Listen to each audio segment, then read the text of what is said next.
په نورستان ولایت کې زرو تنو یتیمو او بېوزلو کورنیو سره د ژمنیو ولبسې مرسته ترسره شوه.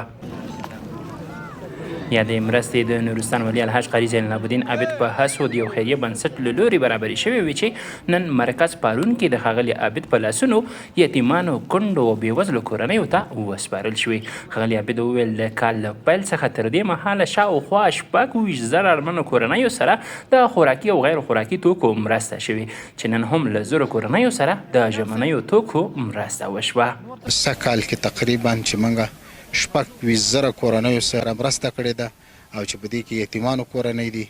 او د مستحقینو کورنۍ دي او همداشانته نن تاسې وینئ چې تقریبا زرو کورنیو سره نن زموږ دغه د ژمنۍ مرستې شروع دي او څه دلته دغه عملاً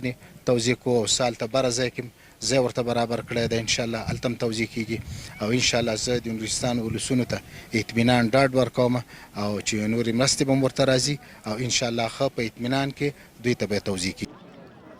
بل لور ته مرسته اخیستونکي په یادو مرستو د خوښۍ ترڅنګ د نورستان والي او له خیریه بنسټ څخه مننه وکړه چې په ډېر سخت وخت کې یې لاسنیوی وکړ. دغه کومه مرسته چې دلته شوې دی د ژمنۍ مرسته ده او د ولایت د چارواکو څخه موږ ډېر منندوی یو چې زموږ د ولس د مهاجرینو د غریبو خلکو اواز او احوال خیریه بنسټ ته رسوي او هغوی موږ سره معنا خپل په برخه کې مرسته کوي ژمنۍ او موږ ډېر منندوی یو. موږ سره همکاري شوې ده او په دې کې همکاریو کې کمپله ده او بانونونه دي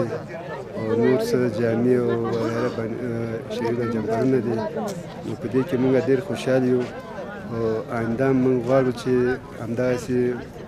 غریبانو سره او فقیرانو سره همکاري وشي. د یادونې وړ ده چې د نورستان والي هڅه کوي څو له نورو بنسټونو سره هم د مرستو د راجلبولو په برخه کې خبرې اترې وکړي.